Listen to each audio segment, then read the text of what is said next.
who are here already. Good.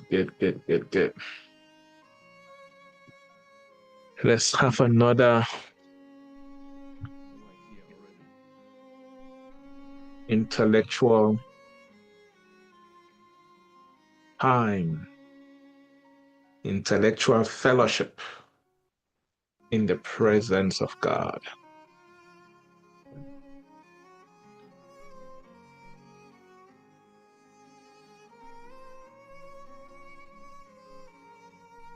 Magdalene, you're tired of work? You had a busy Saturday.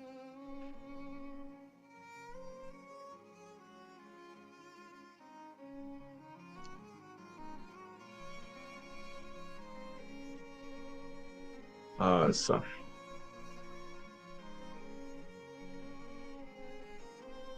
Hey, Gladys. Is that Gladys from the US? Good to see you. Have you been? I think this is the first time I'm seeing you, except I missed out when you joined the other days. All right, good to see you. Good to see you. Welcome to the last day, second to the last day, basically.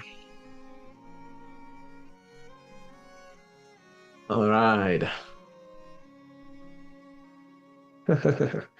That's good. It's good you had a busy day, Magdalene. All right.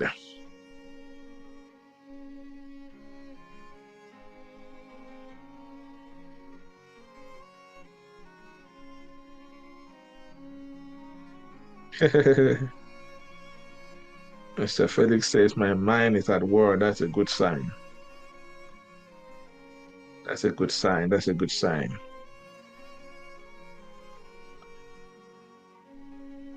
I am excited with what we have to cover today.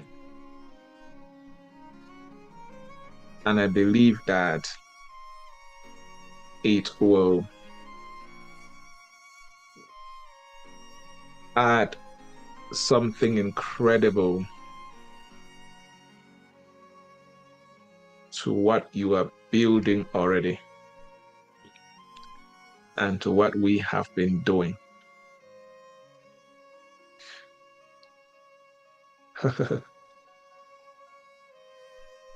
All right. Prophetic Z, I saw your message, but I have not read it. I have been crazy busy. So when I will read it, I will reply, okay? All right.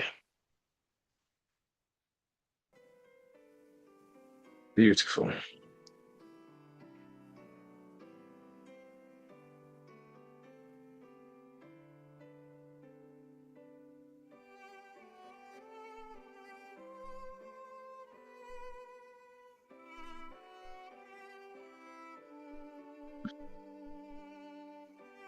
I also noticed that I am quite surprised with the number of people that are interested in the certification. In my mind, I thought that maybe just about 10 people will be interested, which is, I'm happy to see that. But I'm happy that it is from the place of wisdom and reason, proper wisdom and proper reason in terms of you know why you need it and you have the skill set to get it done. All right. So the team is working on that, gradually working on that. Just keep it coming. Is there anybody here that you're following and this is your first time of being here? Maybe you joined, probably apart from Madam Gladys, anybody else that you're joining here for the first time?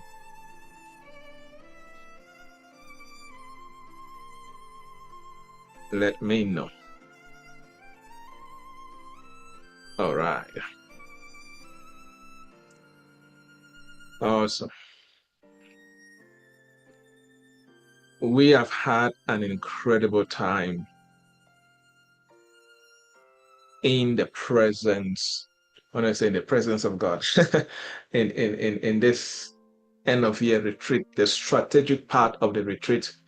For those who have been part of the ministry for a while, you know that from December 1st, we will start the spiritual part of this. All right. So it's for many of you, you have just gone halfway of your retreat. You have just gone halfway of your end of year retreat in preparation for a great year. And this is how to have a great year. Like I always say, you need to learn how to build deep so that you can build wide and then grow. All right. And being a partaker of a retreat like this is a way of going deep. It's a way of building deep. Because if you are doing anything in your life and you have not built deep, you're going to fail. You're not going to stand. You're not going to stand, right? And that's why many people fail financially, fail in business and many other areas because they are very shallow. Their roots are very shallow. But when you build deep, you are able to excellently in such a great way know exactly what to do and what not to do. All right. Let me see. If you're watching on YouTube, can you let me know that you're there? Can you comment? Type a good morning on YouTube. Let me know that you're there. All right. It's not good to be silent when you're following, especially those on YouTube. Okay. This will be good. What day are we on? What day is this? Is this day 10 or day 11 of the retreat?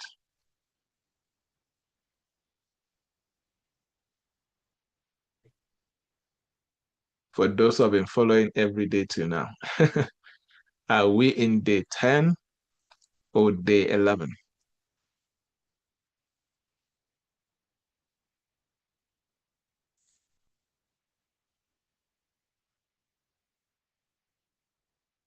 All right.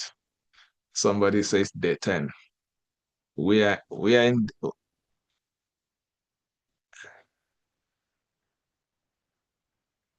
supposed to be in day 11. So you may check your counting. All right. So this retreat was supposed to be an 11th day retreat to end on. And I actually am still struggling with all these miscalculations. So when I said 30th, I was saying 30th actually, 30th for those, let's say, in North America per se, right? Um,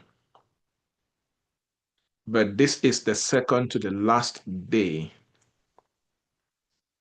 of our retreat. The last day, which will be Monday morning for you guys, Sunday evening for those in North America, I would like to focus on the spiritual part of going global. Okay, so I would teach on a concept known as spirituality, strategy, and systems. It's very important to know because when you're going global in the marketplace, you're going to face people that are from occultic, from sex, from who are practicing witchcraft, who practice new age spirituality, who have native doctors and chief priests backing their careers and their businesses. I have a friend who was being recruited into a United Nations in a certain country at a high level. And the last phase to enter at that high level was something involving a cult and a marine kind of thing, right? I can give you many examples. You see, there's a level in your success journey where you can vow that there is nothing like spirituality. You can vow that there is nothing like witchcraft and occultism because they are still at the lower level where nobody cares about you. No, you are non-consequential. When you start rising and commanding, number one, a certain level of either influence or money or intelligence, some things will start coming to you that you did not even invite. All right. So tomorrow, that is Monday morning, which will be the last day of the retreat. And normally it is also the day that we are meeting. We met on weekly as a ministry. So I will combine that and I will teach the spiritual part, just that like lay foundation on some key things on going global. Because whether you like it or not, whether you believe in God or not, whether you believe in whichever God you serve, the fact is that you're going to meet people at certain levels in the society. For example, there are many of you right now, you may already be facing that. Let's say you're in business. When you started your business, sales were good. You were succeeding. Things were happening. Then you reach a certain monthly income or monthly sales. Your business plummeted. Your business stagnated there. It is not going forward. It's not going backward. And if you're spiritually ignorant, you don't know that you have reached a level where there is a territorial power where running your business or whatever that vow that nobody will rise past this level except you are part of our court. So the only way to break through is either to join them or to come in a higher power. Right. So some of you in certain organizations, especially government and international organizations, you get promoted, you get promoted, you get promoted, and then it ends. Do all you can, you don't pass. Do all you can mentally, you will not pass. And then until you start understanding certain things, and if they can trust you a bit, they will start trying you to see if you're going to understand what they want to understand. Either you join it or you come against them with a higher power and get things done. If you can relate to what I'm talking about, right? If you can relate, type I relate. So if so the last day of this retreat from the strategic perspective is I will just talk about this, what I call spirituality, strategy, and systems. And then we are good to end the strategic industry retreat that we have had. It has been a mind-blowing time. And then, of course, we will now start from, I think that Monday morning Cameroon time is December 1st already. I think so, right? So we're supposed to start our spiritual retreat from December 1st to 30th with fasting and prayers. So those who are in the ministry, you already know that from December 1st, food is going on break in your destiny, right? You already know that food, your stomach, okay, oh, all right. I have been preparing myself. I gave you guys tips. When I'm about to take a long fast, I start doing half day fast, or I don't eat till 3 p.m. so that I train my system to be ready for the marathon that is coming. So I am ready for it. We'll show the devil pepper and download all that you need to know about your next year. All right. I'm excited about that already. It's going to be mind-boggling because God is faithful. All right. And many people are, again, like I said, one of the things that the team is doing right now is you guys know that when you join a Zoom meeting, I'm using a paid Zoom, and my paid Zoom has some things I have paid that gives me some kind of thing. So I know those who attend every meeting if I want to know. All right. So when I decided to say we're going to issue executive certificates in thought leadership and cultural influence because of what we taught yesterday, many people have indicated interest. That is good. So part of the condition to be sure that we are not certifying people that did not attend, because many Africans are certificate driven, but that is not what we do. All right. So also check that and then balance that with you. For those who are on YouTube, we know those who have been studying on YouTube because they always comment. If you're on YouTube and you are just silent, it makes it difficult for me. Trust me. All right. But those who have been commenting, it's easy to track those who comment during live sessions. So that's good. All right. Let's get to work. Let's get to this session up and going. It's going to be incredible. It is designed for you. It's designed for you. We proceed with the things that we have been covering as far as going global is concerned in what you do. And today we are going to focus on a very important concept that if you are going to go global, especially in this dispensation, you have to make sure that it is part and parcel of your life. I always encourage people. There was a time I was consulting with a client, and I told him that he is in a place in his career where he needs to make sure that he is constantly or consistently engaging with progress that is shaping the modern world and the modern industry that he belongs to. Right? So, engagement with progress, because the world is progressing, your industry is progressing, even your nation is progressing, and your intentional engagement with that progress that is shaping the modern industry, that is shaping the modern world that we are in right now, is very critical for your rising.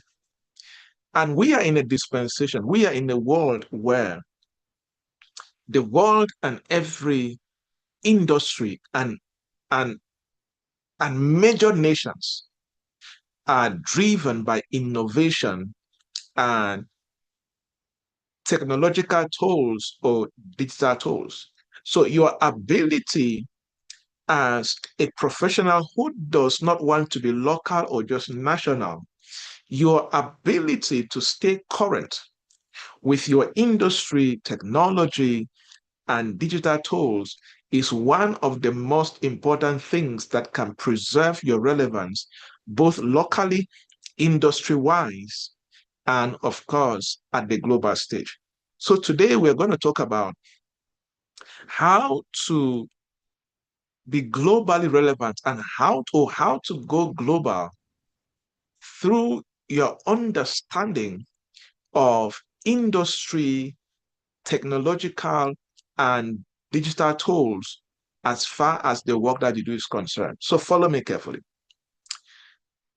We have entered a dispensation. We have entered, and that started a couple of years ago. We have entered a dispensation where understanding and using technologies, softwares, digital systems that shape your industry is one of the most important things that you must be doing if you will remain relevant, competitive, and of course, globally competent. I have met many young people from across Africa that, because I receive emails, WhatsApp messages, and what have you, uh, um, Facebook DMs and LinkedIn DMs.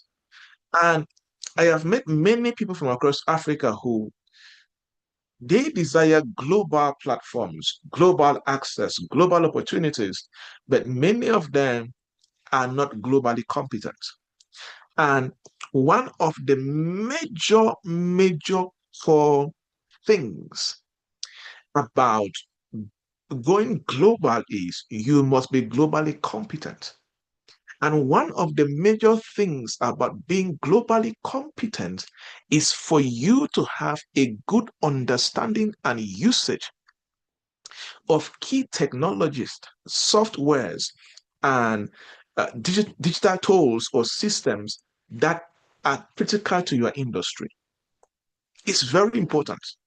So if you're in finance and accounting, there are key technologies, softwares, and online tools that you should know how to use.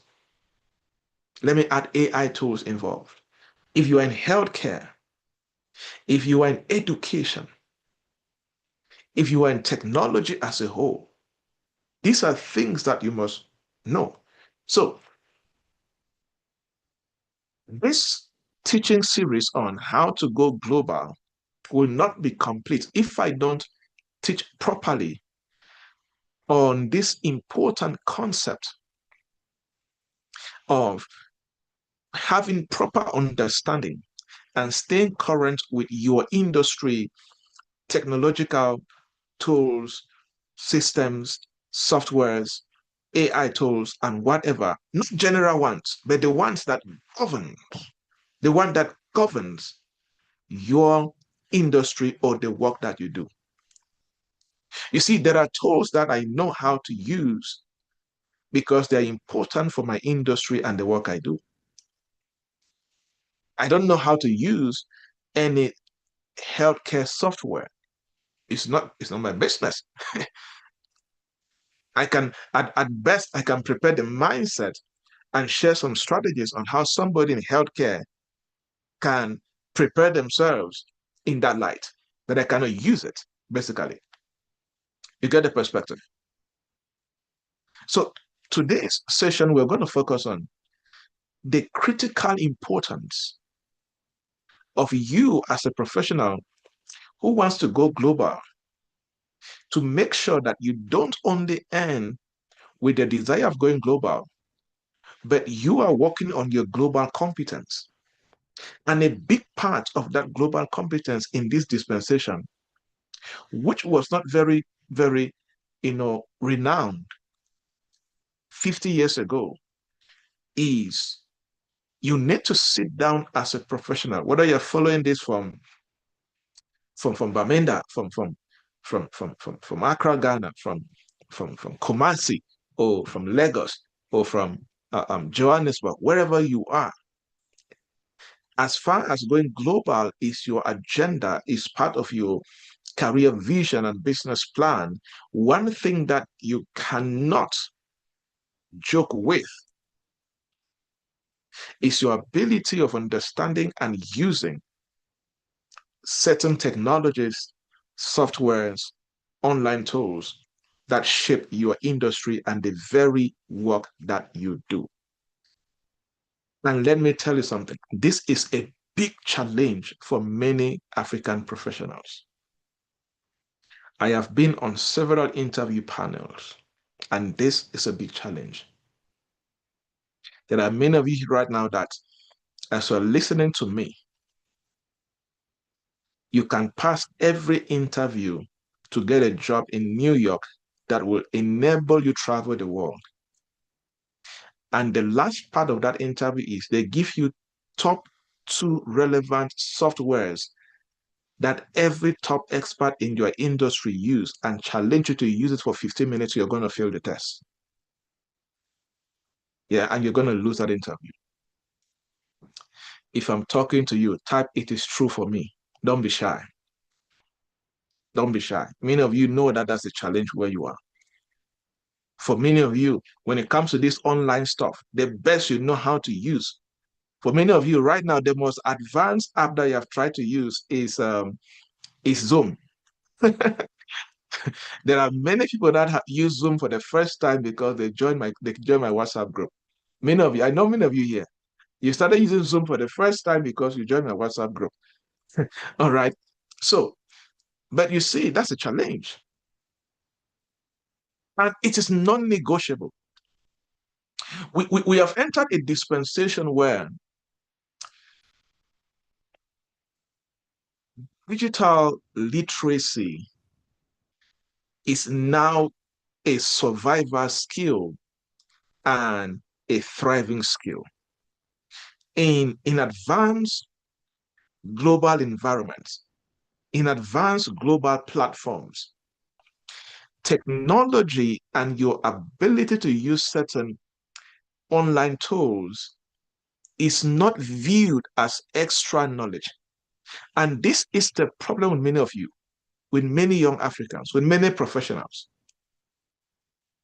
You treat how you know certain online tools in your industry as extra knowledge. It is now supposed to be a core course for you. It's supposed to be a major course for you. Learning certain tools about your industry, softwares, online tools, it is not extra knowledge anymore. It is a major course. It's a course that if you're taking a university program and you fail that course, you are going to repeat that year. That's how important it is right now. You see, because your ability to be digitally literate or to have practical literacy around the usage of certain softwares and online tools, it is seen as the engine today. Why? Because it is what drives modern work. It is what drives industry growth. It is what drives global competition. You see, so as somebody with a global mindset, you need to begin to pay the price to learn tools that your industry runs on. Yes, we're in a dispensation where every industry right now is running on software. Every industry is running on software. But now it is even more crazier because AI has added. So major industries now are running on both software and AI. You see, okay, for example, the Zoom I'm using, because I'm using the paid Zoom, is both running on software and AI. Do you know that my Zoom right now, as I'm teaching right now, Zoom is taking every key point I am teaching and summarizing my teaching. There's an AI assistant that Zoom has developed embedded into Zoom right now. Number two, they just added another one 2 days ago. I just said 2 days ago where it can automatically, you know, reframe my video. It can go, it can go, it can take me backward and bring me closer to you automatically, depending on how I sound. So when I want to make a very important point, the AI can anticipate that I'm about to make an important point, and the AI brings my video closer to your screen. Have you noticed that? It's done by AI. It's not done by anybody. You see? So companies now are running on both software and AI. Your industry, every industry you are in, including agriculture. There's an app a friend developed in Kenya that if you take your smartphone and you snap your farm and you put the pictures on the AI app, the AI can be able to analyze your farm, the soil, analyze the stem and everything, and begin to recommend the chemicals or the pesticide or insecticide, whatever they call it, that you can apply on your farm. You see, everything is running on both software, online tools, and AI. That's why your ability to understand what I'm saying today is the engine of your destiny. I'm telling you. If it is absent, if many of you are lazy at this, if many of you are still treating software, you are still treating online tools, you are still treating AI tools as extra knowledge, I am sorry for you. I am sorry for you.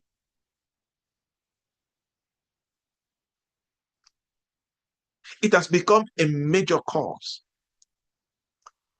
So, as a global mindset person, as somebody who is thinking about going global or already global and wants to increase the scale of how you go global, you have to understand this. You have to understand this. If you cannot work with modern tools, you cannot work in the modern world and you cannot go global. Let me say it again.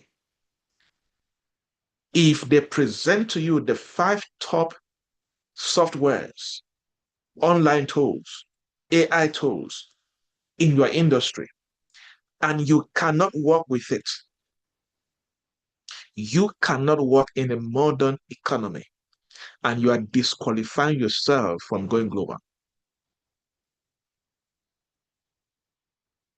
It's a challenge for many people.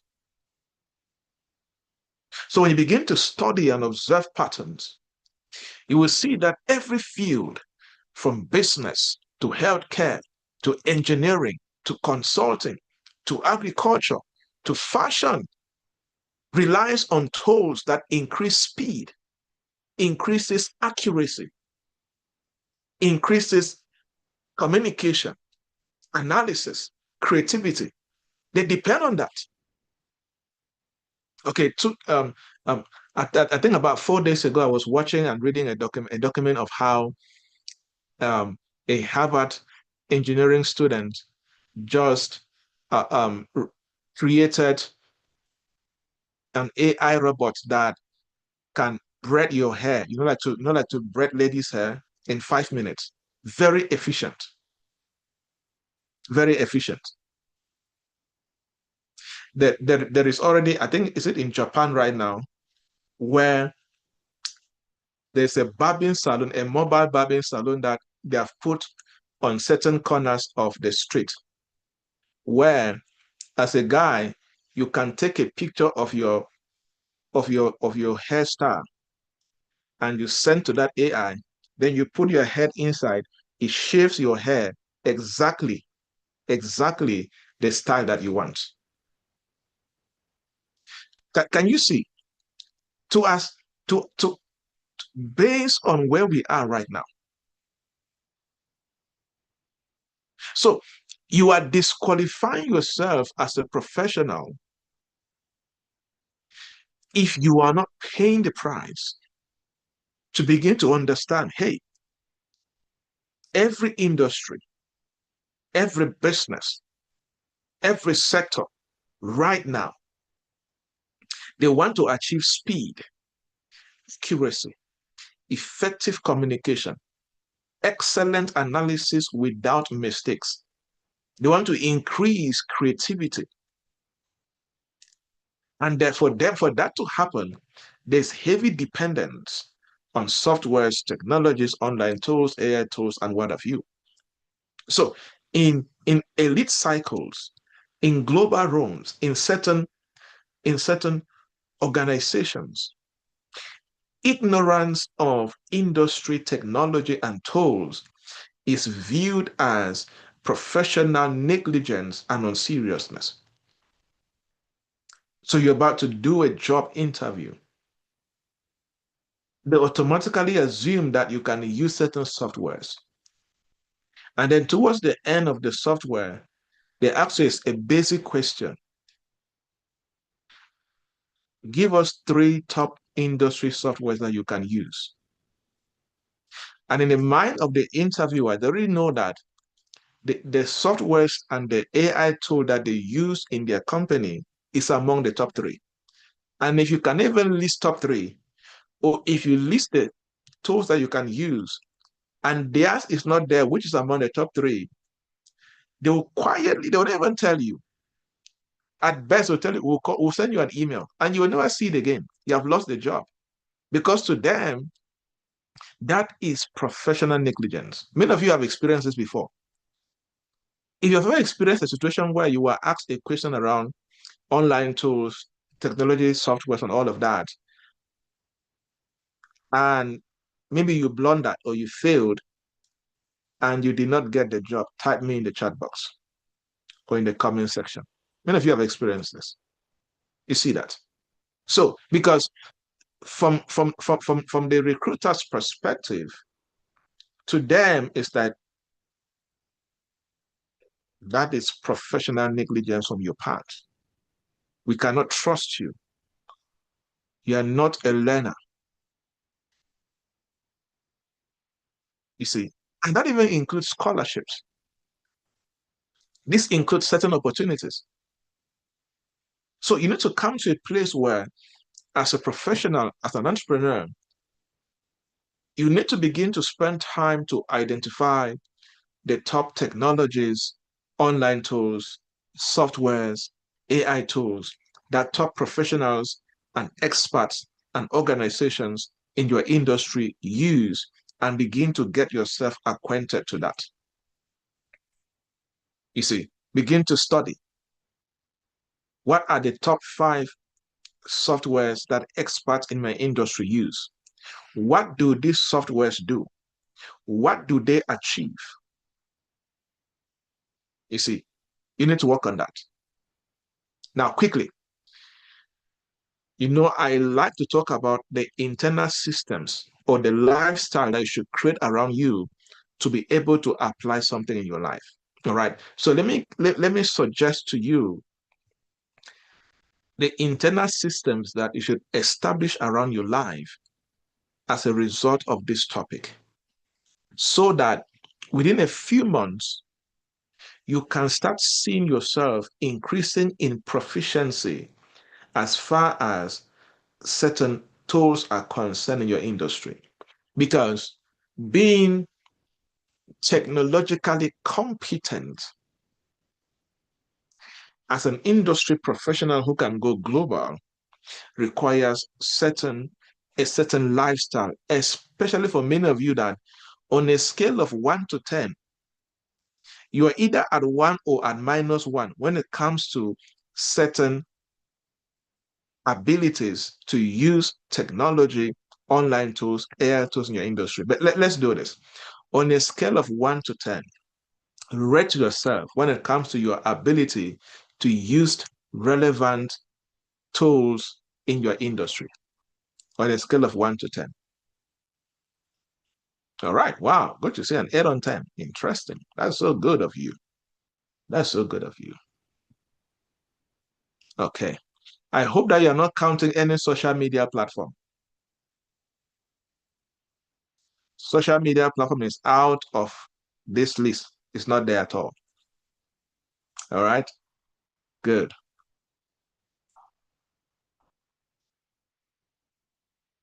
Nice. Many of you need a lot of work in this area, because I'm telling you, what we're talking about can disqualify you in places that you'll be surprised and shocked. Okay? It's very, very important.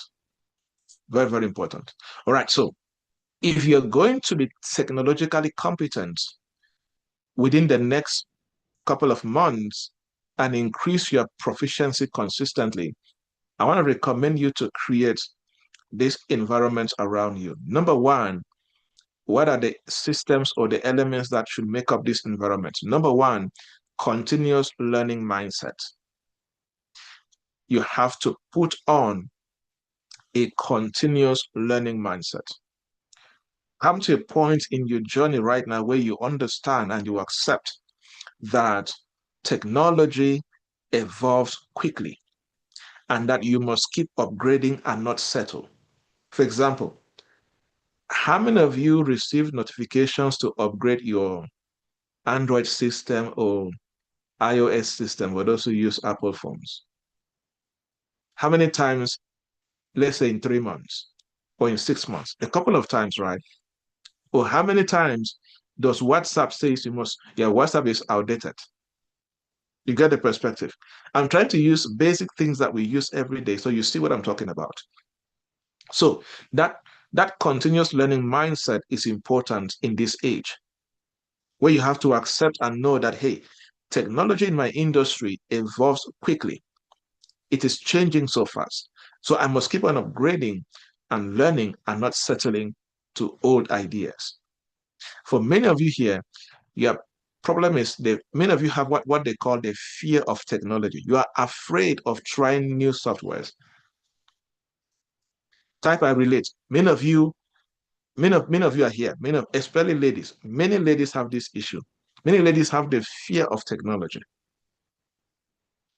The fear of technology, right? So you need to lose that fear of technology. It's a real fear. Many ladies are like that. Many ladies mostly. For many men, many of them just have zero interest in that. Okay, all right. So you need to overcome that. Stop saying, for example, many people say things like, I don't know these things. I don't know these things. I don't know me how to do this thing. No, stop saying, I don't know these things. Replace it with, I can learn quickly. I'm going to learn this. See, challenge your mind that when you hear of any new software, you will learn quickly. Challenge your mind. See, never say again that I don't know how to use it. Never say it again. Say, I'm going to learn. I'm going to learn quickly. Give me 2 days. I'll learn. That's the learning mindset.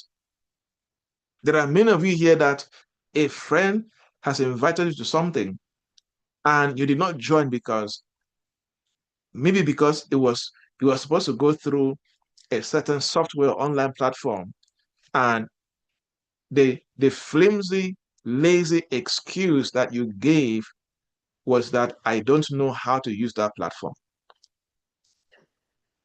As, as old as you are, at your age, in 2025, you open your mouth and you say, I don't know how to use that platform. Are you serious with your destiny right now? When I come across any software that has anything as little as whatever to do in the work I do, I don't, hey, I just start clicking. I just start watching tutorials about it, get myself acquainted.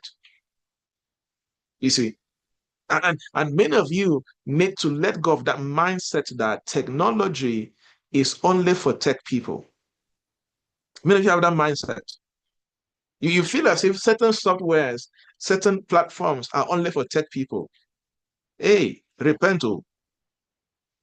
Many of you have that mindset. Change it from today. Technology is not only for tech people. It's for everybody in this age. Technology right now is as important as you having the oxygen to breathe. Continuous learning mindset. All right. The second system or the second element to make sure it is part of you. Practice, consistently practice what I call tools mapping or softwares mapping. Tools mapping. What does that mean? Consistently sit down year in, year out and identify top softwares and tools used by top professionals in your industry. If you're in finance, what are the top softwares and tools that experts use in your industry? If you're in business, if you're in accounting, engineering, logistics, education, fashion, marketing and branding, whatever, what are the top tools that experts use in your industry? Map out those tools, map out those platforms. Consistently be on the know. You see, there's an AI directory I have that I constantly check that AI directory, the guys design it in a way that it can aggregate every latest AI that is created is communicated on that platform. So it is called Future Futurepedia, right? So every latest AI tool you can see on that platform. I want to see they used to publish total number of AI tools created already. There was a time I checked, it was more than 1 million AI tools. So when you open it, I'm going to share in the chat box. When you open it, you can go to your industry. So for me, I use that to check when I go to the work, I go to my industry, I go to education, consulting, training, things like that, or similar areas. I focus on checking what are the latest AI tools created that can affect my industry. You see, that is me doing AI tools mapping as part of that. All right. So if you go under AI tools, you're going to see that. But I want to, they have stopped adding that thing where they will, they will indicate the total number of AI tools currently available around the world. There was a time that it was almost, I think the check, it was like 1 million AI tools.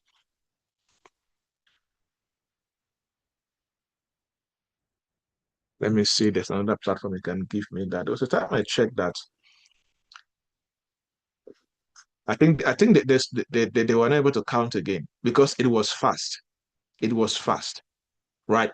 So I use that platform as a way of always keeping up to date. Just checking, okay, is there a latest AI tool that is important for the work I do? All right, that is part of my tools mapping that I'm sharing with you. All right, so many of you, you're going to do tools mapping for the first time. And how do you do that? Go on Google and type as simple as that. Top softwares, start with softwares. They can use the word online tools later. All right. In short, let's do that right now as an activity. Everybody, go on your open your Google right now. Type based on the work that you do. For those of you in education, healthcare, all of that. Type top 5 softwares used by experts in my industry. Write the industry: education, finance, healthcare. Copy the first name of that software and paste in the chat box. Yes, let's be active. Copy the first name and paste in the chat box. You're going to see things that you have not seen before. So after we're done, I'm going to give you more steps to follow to learn that software. All right. But that's the first, this step 101 on what to do. All right. After this, you can even do top 10, just to be more acquainted, just to increase your awareness and information. All right. So you can use also technologies. I prefer to use top technologies in my industry. I write it. Top softwares. I also do that. Sometimes you see the same software repeating. That means pay attention to that one. All right.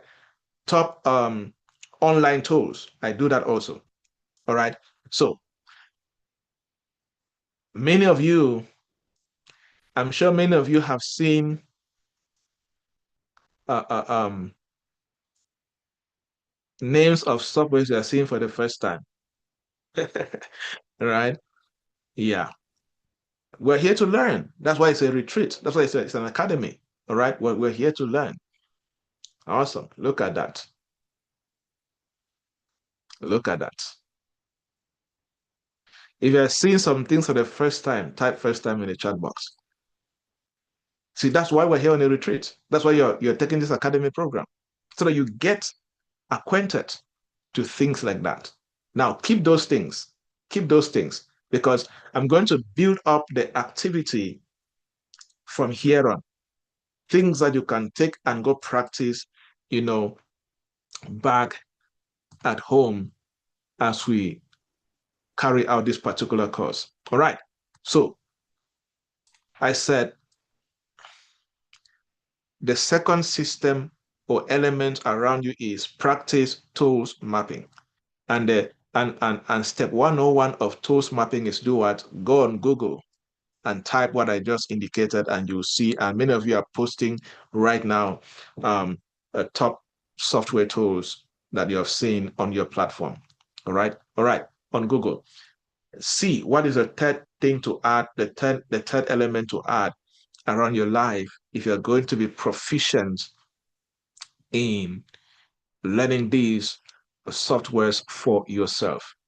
There's what I call skill layering, like a layer, skill layering, skill layer, like a layer, like links, layer upon layer, right? Skill layering. Now, this is using softwares or online tools to improve your work quality, your speed, and your ability to collaborate with other professionals. So, with all these tools that you're discovering right now, many of you need to sit down with those tools right now. Write down, let's say, for example, write down your top 5 skills on the left. Let's say you're using a table, right? Write down your top 5 skills on the left, and then on the right, as you're studying and getting aware, increasing information and knowledge about those softwares, begin to connect which software, which online tool that if you merge with your skill that you have, it makes you an incredible professional. It's called skill layering. All right. So there are some softwares that or tools that you're going to pay the price, even pay a cost to learn because you know the impact that will happen in your life when a skill that you already have and that online tool, when they merge together. Let me say, for example, me, right? I I have a good mind when it comes to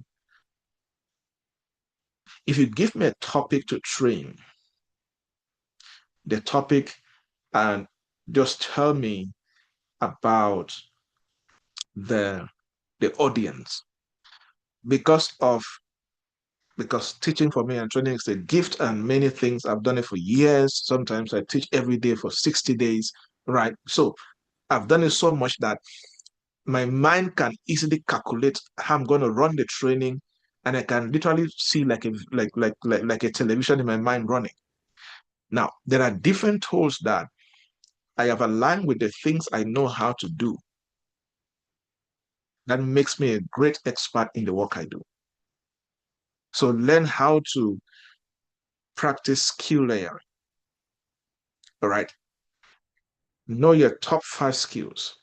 Know the top tools or softwares that if you merge with your top skills, it will make you an excellent expert in your field. It will increase the quality of your work. It will increase the speed at which you do the work. These two things, quality of work and speed. Quality of work and speed. Because these two things are what set professionals apart in any global role. All right. Number 4, the fourth element that should be in your life, hands-on exploration. Get your hands dirty. Hands-on exploration. All right. So this is where many of you have listed all of these tools and softwares that you have seen for the first time.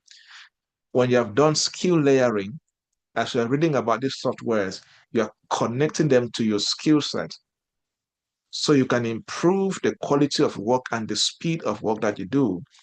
The fourth element to add in your life is hands-on exploration. What does that mean? Now, go on the website of that company and check, or just type on Google, free softwares for, you write the name of that software. So you begin to see how you can download that the app, the free app, because some of them can be paid, but they're always free trials, all right, or free versions. So you find ways to download free trials. Number two, go on YouTube, type the name of that company. You will likely see the YouTube channel of that company. On that YouTube channel, you will see video tutorials of that particular software. Start watching it and taking down notes. Also type tutorials for GuideWire. You're going to see experts who are good at that software, that they are making free videos on how to use it, because they want to make free videos so that you watch and YouTube pays them, and so that they also build their professional portfolio. So you get your hands dirty, download the free trials, start watching tutorials from the company and from other experts. Open the platform, begin to test the features. Download documents about the software, begin to read the documentation. Begin to practice real tasks for some kind of softwares and tools. You may need to take a short course to fill the skill gap. You may need a proper short course with hands-on activity to help you understand that. Because when it comes to softwares and computers and tools in general, you only build confidence by persistent practice, persistent use. So the more constant, the more exposed you are to the software or to the tool, the more confidence you become, about that particular tool. All right. Until you can become so good at it that you can start helping others to troubleshoot, because you now understand how the tool works efficiently. So many of you practice hands-on exploration. If you take the names of the softwares and the tools that you have shared here on Zoom or on YouTube right now, if you take that name, go on YouTube and type video tutorials for, type the name of that software, you will see tens and tens of videos to help you learn that. All right. So hands-on exploration is very important. You never read about a software and you know how to use it. You need to get your hands on that. So create a system around you where you can spend 5 minutes, 10 minutes, 30 minutes, depends on the software. Consistency and constant exposure is the secret of this thing. It's the secret of this thing. You see, I used to repair computers. And I can say 80% of it, I taught myself by reading books and trying it out. Right. I went to a computer training center, but the guy who was teaching me was not as advanced in education as I was. I'm saying advanced. I had been advanced level. He did not have advanced level. And I already love to teach. I mean, no, I already love to, what do I want to say? I already love to read books, you see. And that's why I became so good at installing softwares and even troubleshooting softwares by just doing it myself, watching tutorials, reading online articles about them. And then I was helping many people and getting paid out of it. Right. And there are softwares that you open the first time, you feel as if you have no idea what to do. Start from the basics. Start from learning how to open the software and closing it. Start from there. They can go to step two. Start from learning how to find the menu, where there is a menu and there's a drop-down list to see what the software can do. Start from there. The more you're exposing yourself like that, the more you're going to get acquainted with it, and you can do some things that even many people who have been using the software cannot do, because they are using it for work, but you are trying to explore, and because of the exploration, you started discovering things that many people who are only using it for work and they're only narrow-minded with what they can do and it ends there, they could not do. All right. Number 5, the next system around you that I should create is what I call digital productivity integration. Digital productivity integration. Now, what does that mean? Simple. Learn how technology can increase your efficiency. As a professional in this dispensation, you need to learn how the technologies and the tools in your industry can increase your efficiency. That is digital productivity integration. From automation, data analysis, faster communication, clarity reporting, different things. You see, you learn how, okay, which technology can I integrate to know how to do this 10 times faster? You see, and as a professional, you need to learn how to also explain this in certain rooms. Learn how to explain how, because of how you are exposed to a particular tool, you can explain in a room, in a conference to your colleagues, to, to potential employers, how a particular tool can improve, let's say, workflow, can improve quality, can improve speed, can improve efficiency, can increase value and reduce waste. Any good professional to be able to explain things like that around a software or a tool, and that is your responsibility. The last element to add around your lifestyle, as far as this topic is concerned, which is very important and is one of the things that greatly helps me and still helping me. Find online communities of practice. That's what they call it. Find online communities of practice. Start participating in online or digital communities of practice. What are these? These are global forums on platforms like Slack, Discord, even WhatsApp groups, even Telegram, even Facebook group, even LinkedIn group, especially LinkedIn. You're going to find many professional free communities that many experts, they come there and they discuss tools in your field. Ask questions, share experiences, observe how world-class professionals think about these tools and how they use them. If for many of you who are in Africa, this is one of the best ways to be in Cameroon, be in Nigeria, be in Liberia, be in Ghana, be in Tanzania, and know how to use a tool like somebody in New York. All right, that is one of the fastest ways to do that. Okay, now let me show you the best platform that I see right now that many people can use easily is LinkedIn. Okay, LinkedIn they have many of these groups. Now let me see. Type your, okay, let me use HubSpot CRM by Prince Nelson that he has shared that is what he has noticed that he needs to learn how to use. All right. Now, let me share my screen and let's do this practically. All right. You can come on search and you can type HubSpot groups. Just start from there. All right. And then you can click on groups and you begin to search.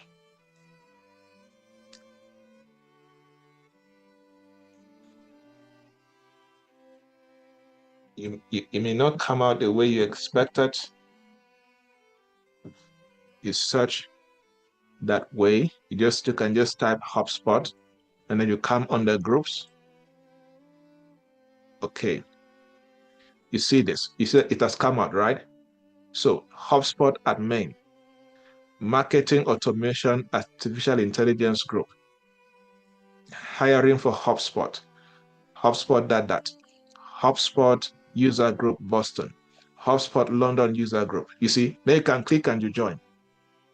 Now, when you join these groups, in the group, when you join it, you're going to see this how to also start joining Zoom meetings in other countries. Because in groups like this, they organize their Zoom meetings and they share the link only in the group. Do you see that? Many of you indicated that you're in learning and development. This is another group here. Look at that. 465,000 members. You see, you can join on that and begin to search. You see, so if you're in consulting, small business consulting, you want to join, you can join that. You see, you see many of these that you can be part of. All right. So many of you, you have to go on LinkedIn and do this. That number one software, that number one tool that you notice that, hey, this is the number one tool that I must learn how to use. Because on your own, if you watch on the YouTube videos and tutorials, many people don't have the same level of understanding. There are some of you that if somebody doesn't walk you through something, you will hardly understand very well. All right. So that's why some people pay coaches or some pay tech courses, or now you join free groups like this, where you can ask questions in a Zoom meeting or in the comment section.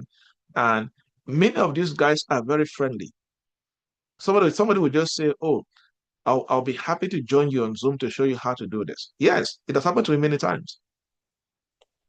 You see, if you have a Zoom meeting now, a Zoom link, just copy and share with, okay, please, when does the schedule permit?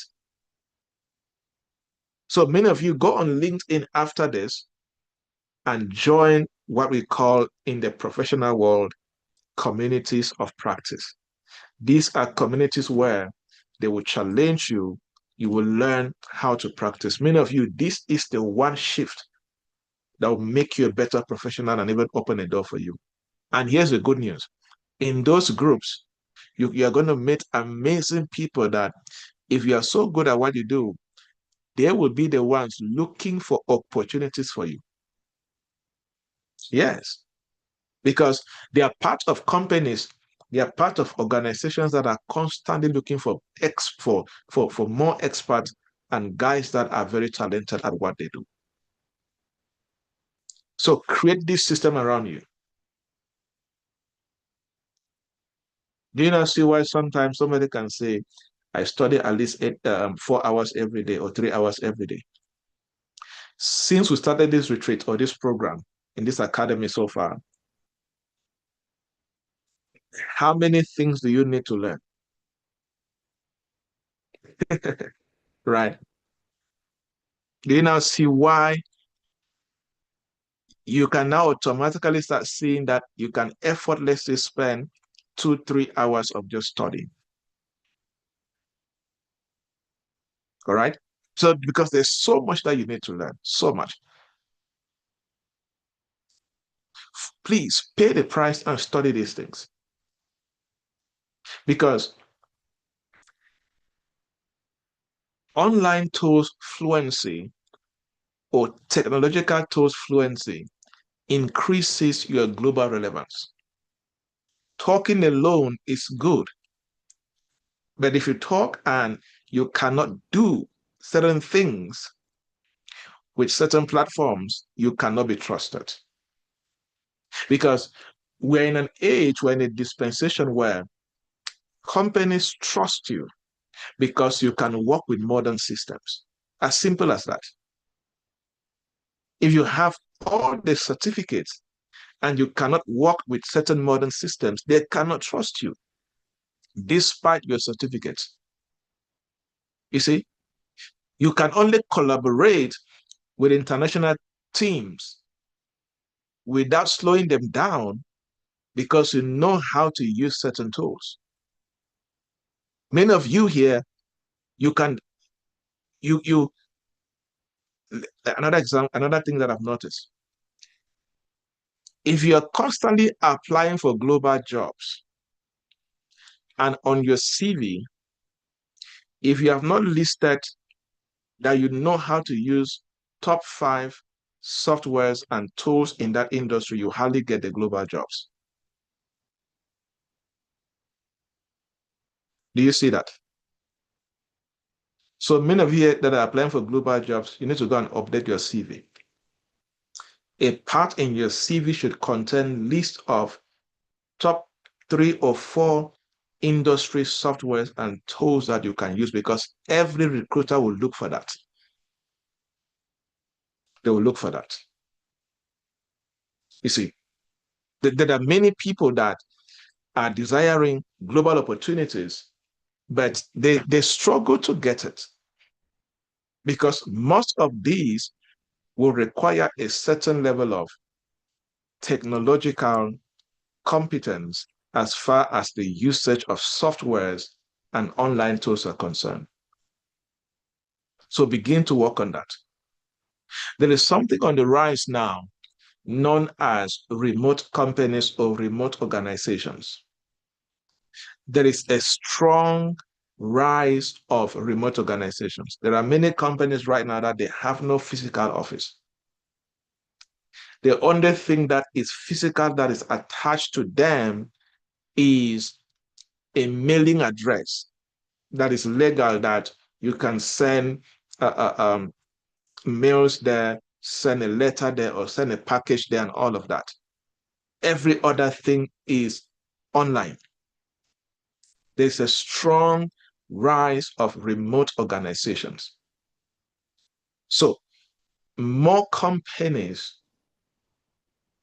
are constantly working with staff scattered across different cities and the world. You see, so if you're going to get a job in many of these companies,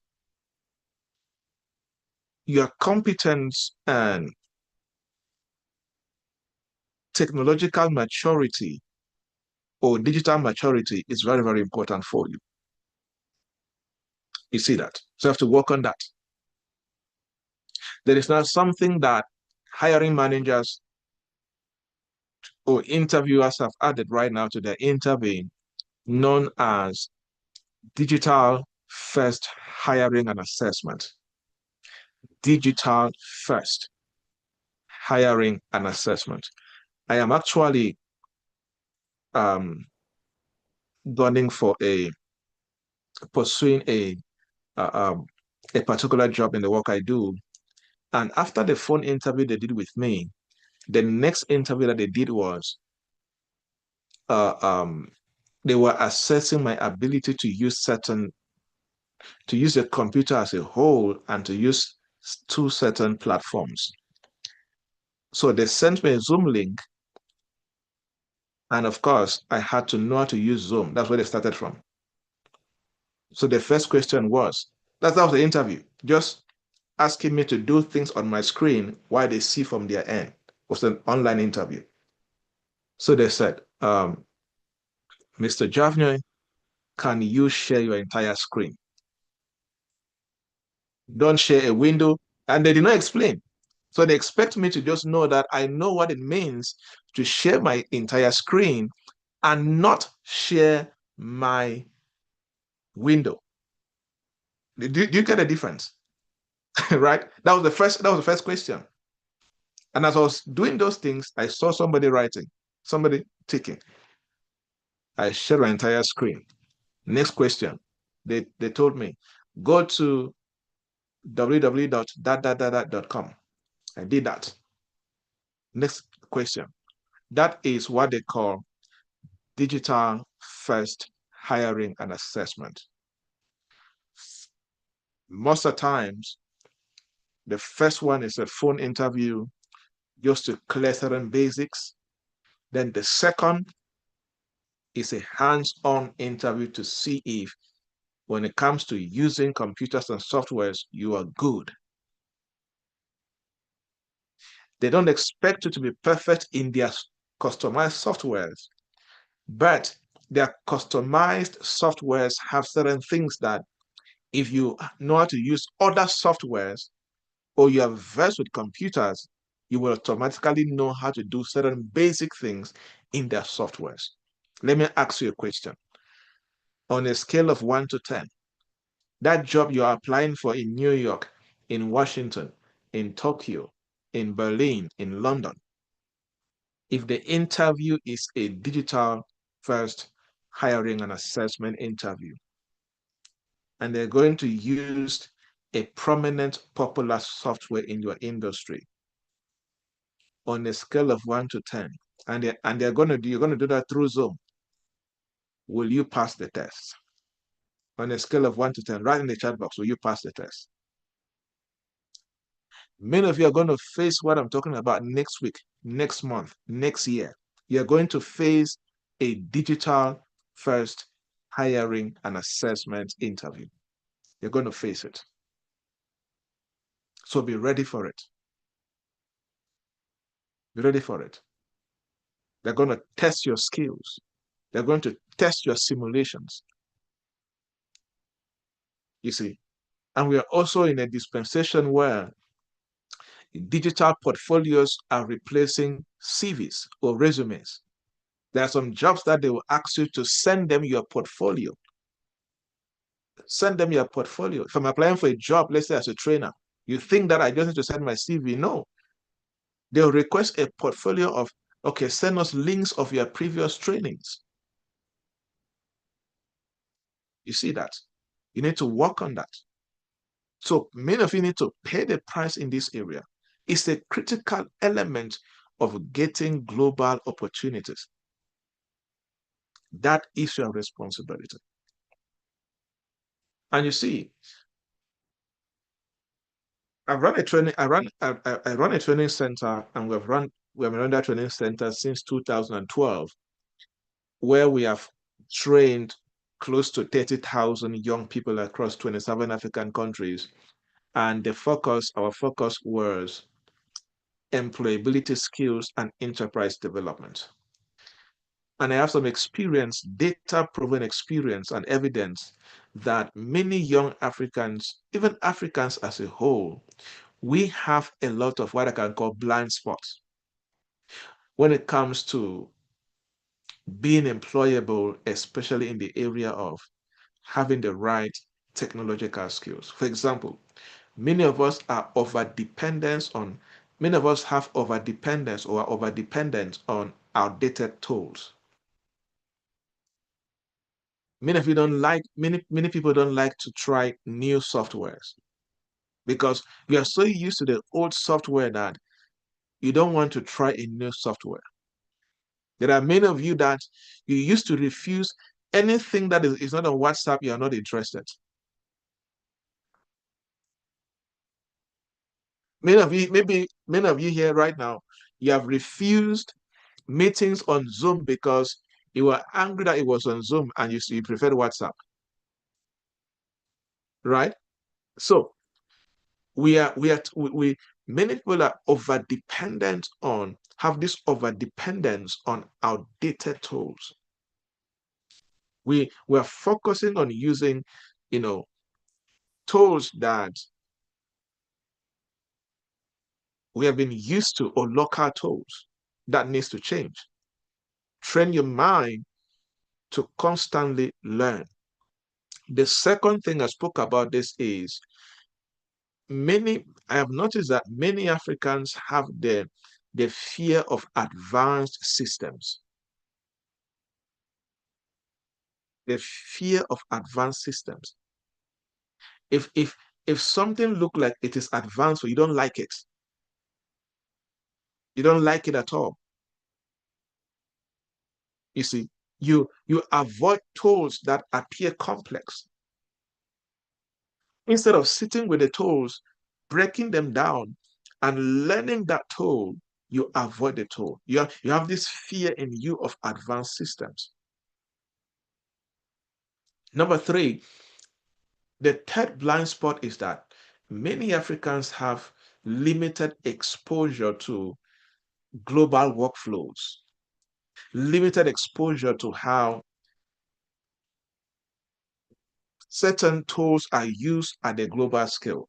For example, many people think that email and WhatsApp are enough. Many people think that because they can use LinkedIn and all of that, Facebook and Instagram is enough. Those are good. But do you know that based on our context right now, those are not relevant right now? They're relevant in media strategy. They're not relevant on the topic today. Yes, that's limitation. Your exposure is limited. You have to push yourself. You have to push yourself. Don't be limited to how certain things work in what you do. All right, quickly, and then we are done. Quickly. I like to end with action steps to take. Some may repeat from the internal systems, no problem. But as you listen to me, you're asking, so what action should I take from today? Number one, industry tools identification or tools mapping. Go and do some research.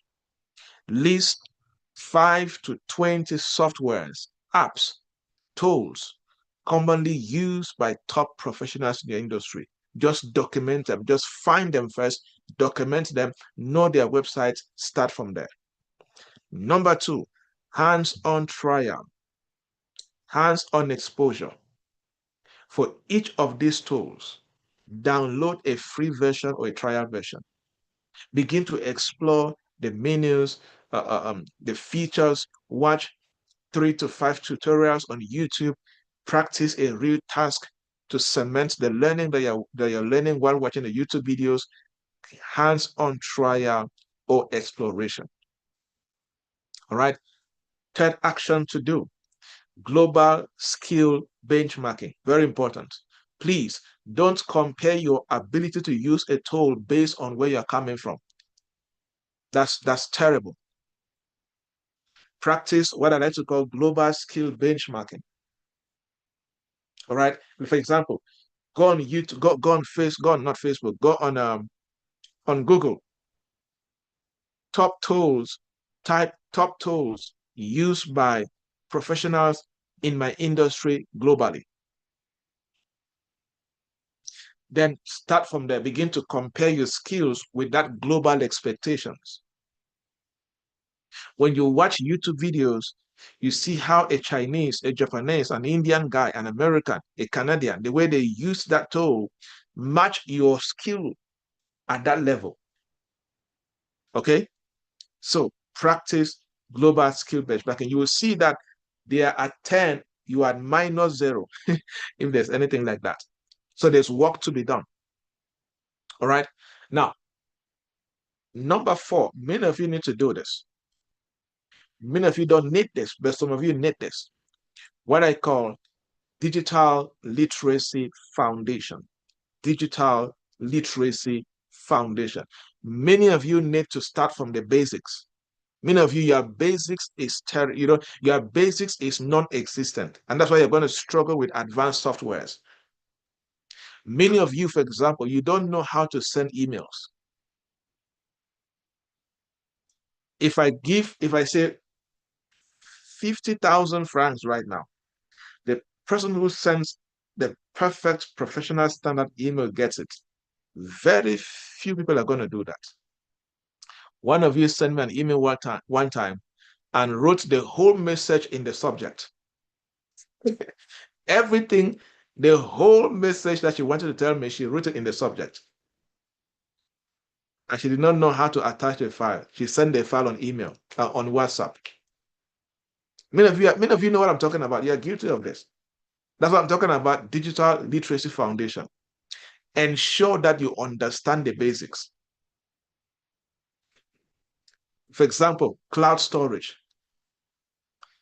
Do you know how to store something in the cloud?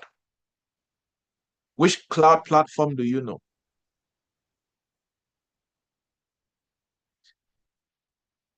Let me give a quick assignment. If you're listening to me and all your important certificates are not stored on your Google Drive, I am ashamed of you. You should be ashamed of yourself. If this catch you, type AWO in the chat box. Type the word, AWO, type AWO in the chat box. If you're here and your important documentations are not scanned and saved on a cloud platforms, cloud storage like Google Drive, which is free, I am ashamed of you. You should be ashamed of yourself. That is the basics of Digital Literacy Foundation. Go and do that this week. Go and do that this week. Don't ask for help. Do it yourself. Look at so many people. Do it yourself. Some of you have very good phones. You can scan with your phone. If you have a Gmail, you have a free Google Drive already. Go on that Google Drive. Create a folder there. All right. Type it, my certificate. Upload all your certificates there. That is one of the basics of digital literacy. Know how to store things in the cloud. Many of you right now, if you go on an interview right now, they tell you, Mr. Z, Mama Evelyn, we're interviewing you from London, all right? The last step of this interview is that as we are watching, as we are on this Zoom session right now, please, you're going to open your Microsoft Word. You're going to answer the following documents on live Zoom the following questions on live Zoom right now. You're going to save that document, and we'd like you to save that document on this online drive. We're going to send the link to you. When you do that, the interview is done. Many of you are in trouble from there. Many of you will sweat for the last 30 days in 1 minute, right? And that should not be the case. But that's something that anybody should know how to do. All right? So, cloud storage, email discipline. The next is online scheduling. Know how to schedule a meeting online. Know how to, for example, I did what I asked one of you like that. She wanted a meeting with me, and I told her quickly, I'll be available on this day and this day. I sent her my email. I said, I told her, go on Google Calendar, set a meeting on this day at this time, then send me an invite from Google Calendar. She did not know what to do. She did not know what to do. As beautiful, with a nice hair as she was, she did not know how to schedule a meeting with me on a Google Calendar that is on her phone. Many of you have that Google Calendar on your phone right now, but you don't know how to schedule a meeting. Hmm? How about now? Is this hitting somebody so hard? I came for you today, right? Many of you, go and do that today. Go and do that today. Go and open that Google Calendar. Hmm? Schedule a meeting with somebody. You need to know how to do online scheduling. Know how to do online collaboration. Know how to practice file security, how to secure a file online. All of you should know virtual meeting etiquette. Yes. If I ask all of you right now, go and schedule a meeting with me on Zoom, on Teams, or Google Meet. Many of you don't know how to do that. Know virtual meetings etiquette, how to schedule a meeting, how to start the meeting, how to run the meeting, how to conclude the meeting, how to shut down the platform. You need to know how to do those basics. Digital Literacy Foundation. Could go on and on and on. So this is important because if you don't know these basic things, if you open an advanced software in your industry, you go blank. Many of you are going to forget what to, you're like, where do I click? But for people that can do these basic things, they will not go blank. They will not be afraid. They will know what to do. All right? The fifth action to take from today, documentation reading. Documentation reading. Documentation reading. What does that mean? Every software has something known as white papers, right? If you want to go far with the software, learn to read. They're always available for free download. Spend some time and read some white papers, read some feature updates, read some official documentation about the software to understand how the tools are evolving and why they were created and what they can do. All right. So practice documentation reading. Many of you, when you buy a new equipment, you hardly read the manuals. Many of you should go and repent. Many of you like that. You go and repent. Many of you, you know what I'm talking about. You hardly read the manual. You'll be figuring out how to put it on with your brain. Meanwhile, the manual is there. It's an African problem. You know what I'm talking about. You're figuring out how do I do this? How do I do this? Meanwhile, what you bought came with the manual. But you're trying to use your brain to figure out what has a manual. That is poverty mentality. Do you know that? That is poverty mentality at work. All right. Documentation reading is very important. Number 6, peer teaching. Peer teaching, like teaching your fellow colleagues, right? Or teaching someone a tool that you are learning. Because when you teach someone something that is hands-on, you strengthen your understanding. All right. So encourage yourself to learn how to teach a feature or some parts of the softwares that you know how to use. It's very important. All right. So practice on peer teaching. Number 7, I think, AI literacy. Many of you need to work on that AI literacy. Many of you did you all copy the link I shared in the chat box? That link on that platform that documents every AI tool that has been published. Did you copy that link? Go on that link. Search your industry, search your category. Uh, um, Please, can somebody share that link on the WhatsApp group so that our people who are following on YouTube can be able to access the same link? For those who are going to watch this later, that link is, let me read it out. Where is that? Okay, it's futurepedia.io. Future and then pedia, like Wikipedia. Futurepedia.io. All right. If you put that on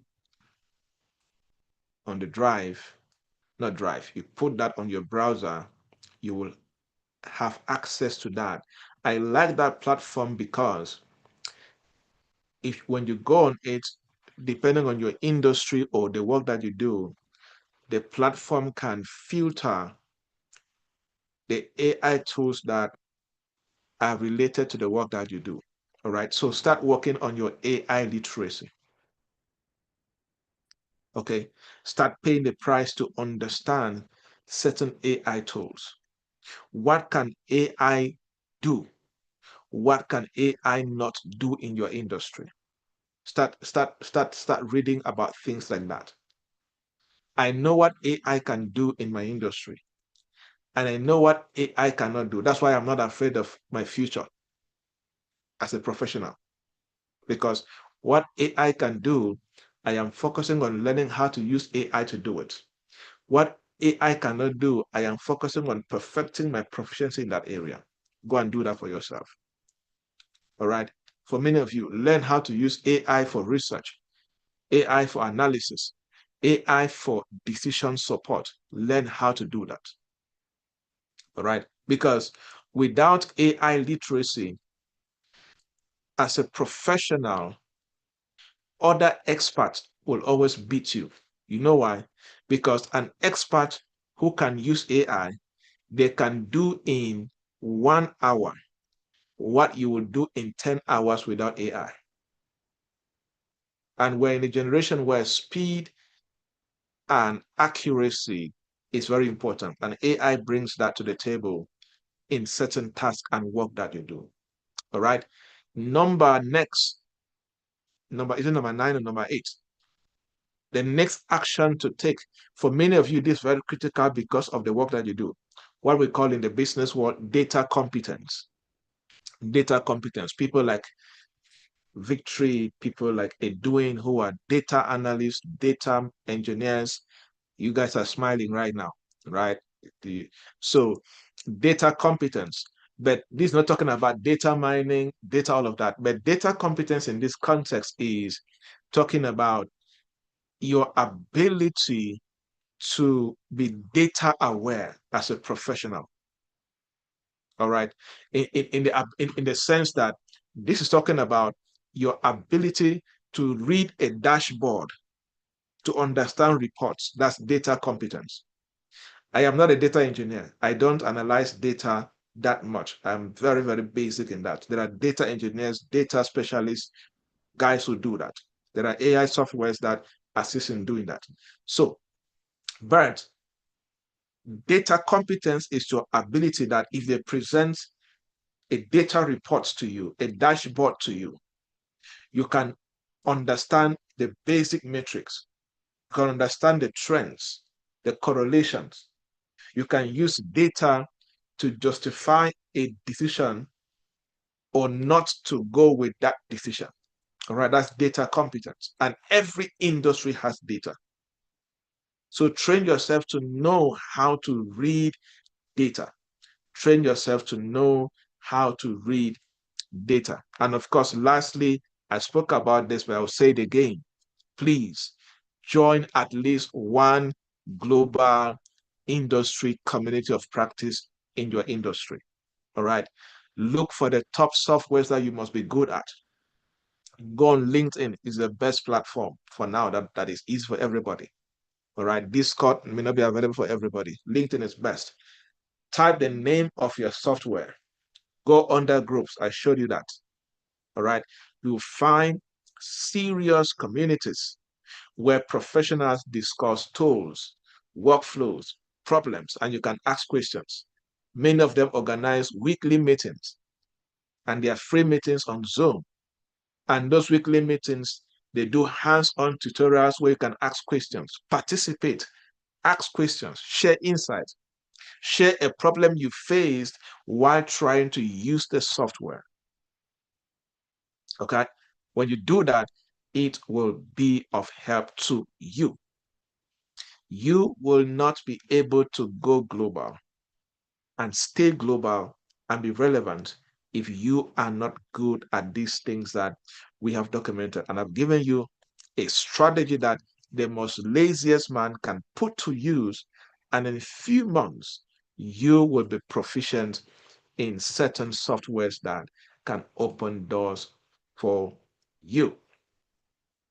That is it for today. And this is the second to the last day of our retreat. And tomorrow, I'll be teaching on spirituality, strategy, and systems. All right. Because the truth is, if I teach you how to go global and I don't talk about that, many of you are going to have surprises that you'll be like, it's supposed to work. Meanwhile, your career has gone spiritual, but you're ignorant. All right. So I want to talk about that. And this is a topic that many people feel as if is a cliche. They feel as if it's a Christian thing. They feel as if it's not for them, it's for other people, and all of that. Right. Yes, tomorrow is Monday. So I'm combining PEF with this. All right. So That's the meaning. All right. So we're going to do that, and it will help anybody who can do that. All right. Awesome. I'm happy to see that people are indicating that they can help. Yes, so many of you search for Victorine in the WhatsApp group, reach out to her. You guys can partner with her and she can organize a special Zoom for you guys if she has the time and show you guys a few things. And yeah, just get yourself acquainted to that. She's in tech, she's a tech woman in healthcare. So she knows how to do that. All right. If you're here and you're not a member of the ministry, you would like to join, it's an amazing Christian community of Christian entrepreneurs and professionals. So the work God has given us to do is to raise people like that in the marketplace in this life. And this retreat was for them actually. So others who are not in the ministry benefited because I decided to advertise it or share it publicly. All right. So tomorrow we hit the nail on the coven and end our strategic retreat and then start immediately. Tomorrow is already first for many of you. For me, I'm saying tomorrow, the third, but uh, um, so Monday, I mean to say Monday. Monday is first. So Monday, we're starting with our fasting. This goes for those who are in the ministry, and you guys know that we have been announcing this like in the last 3 weeks. All right. I will give more instructions around this in the WhatsApp groups as we do that. It will be exciting. Prepare yourself for that, and God will do us good in Jesus' name. All right, people, God bless you. Have a good Sunday for those that are going to church already. For those of you in North America, enjoy the rest of your night. Cheers.